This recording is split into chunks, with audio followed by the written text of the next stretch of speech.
Hello everyone, কেমন আছো তোমরা সবাই? চলে আসলাম একটা সুন্দর রেসিপি নিয়ে। আজকে বানাবো কাঁচা পেঁয়াজ দিয়ে মুরগির মাংস। তোমরা মাংসটা গ্রেভিও বানাতে পারো, কষাও করতে পারো, আবার ঝোলও করতে পারো। সব রকমভাবেই কিন্তু এই মাংস রান্নাটা ভীষণই ভালো লাগবে। তো চলো ভিডিওটা দেখতে থাকো এন্ড পর্যন্ত, আশা করি তোমাদের খুব ভালো লাগবে।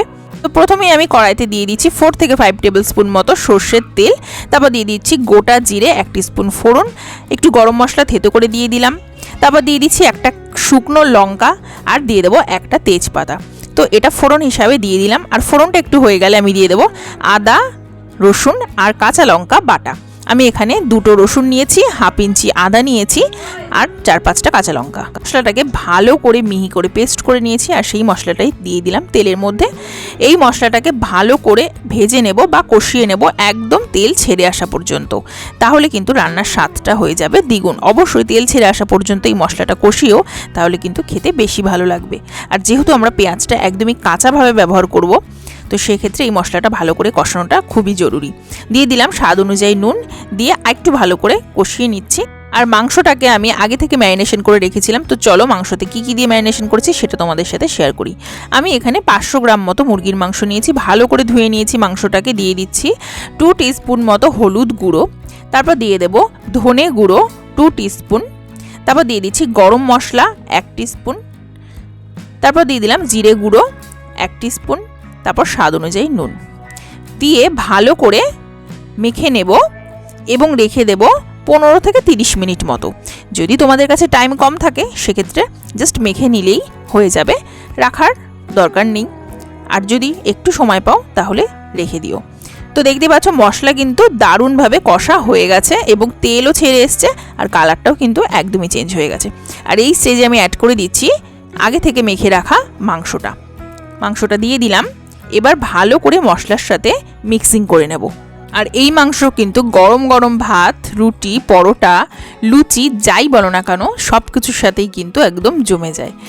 দারুণ লাগে খেতে। তোমরা একবার বাড়িতে বানিয়ে খাও, তোমাদের কিন্তু মনটা একদম ভরে যাবে, কথা দিলাম।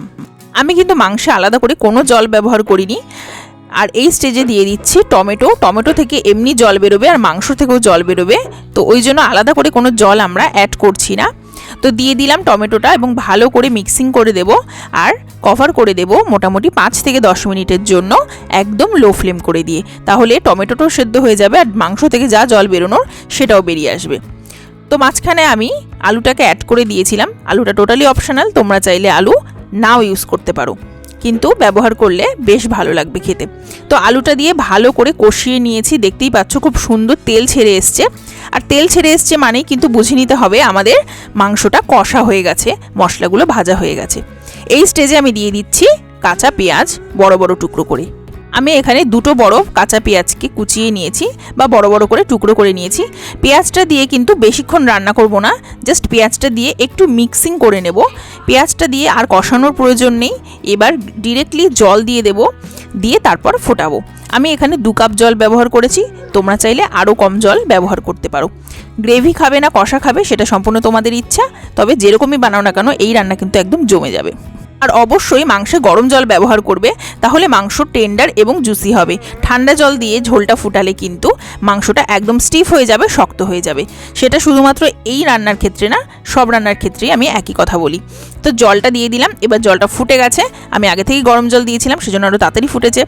গরম মশলা গুঁড়ো 1 টিস্পুন দিয়ে দিলাম আর দিয়ে দিলাম 1 টিস্পুন কাসুরি মেথি পাতা, দিয়ে ভালো করে মিক্সিং করে দেবো। তোমাদের কাছে কাসুরি মেথি পাতা না থাকলে তোমরা না ব্যবহার করতে পারো। কাসুরি মেথি দিলে মাংসের ফ্লেভারটা আরও বেশি ফুটে ওঠে, আরও বেশি ইনহ্যান্স করে, ওই জন্যই দেওয়া, আর খেতেও বেশি ভালো লাগে। যাই হোক, তো কভার করে দিলাম 15 মিনিটের জন্য একদম লো ফ্লেম করে দিয়ে, তাহলে আলুটাও সেদ্ধ হয়ে যাবে আর মাংসের ভিতরে ঝোলের গ্রেভি সব কিছু ঢুকে যাবে। তো দেখতে পাচ্ছ মাংস কিন্তু আমাদের তৈরি হয়ে গেছে। একটা সুন্দর বলে আমি বেড়ে নিচ্ছি মাংসটাকে। এই মাংস তোমরা বাড়িতে বানিয়ে একবার খেয়ে দেখো, তোমাদের প্রতি সপ্তাহে কিন্তু ছুটির দিনে এই মাংস খেতে একদম ইচ্ছে করবে। ছুটির দিনে তো এই রান্না একদম জমে যায়। আর পেঁয়াজটা কিন্তু মুখেও পড়বে, আবার সেদ্ধও হয়ে যাবে। তো ভিডিওটা এখানেই শেষ করছি, কেমন লাগলো জানিও। ভিডিওটা ভালো লাগলে লাইক করো, চ্যানেলটা সাবস্ক্রাইব করো। সবাই খুব ভালো থেকো, সুস্থ থেকো। চলে আসবো পরের দিন সুন্দর একটা ভিডিও নিয়ে। আজকের মতো টাটা।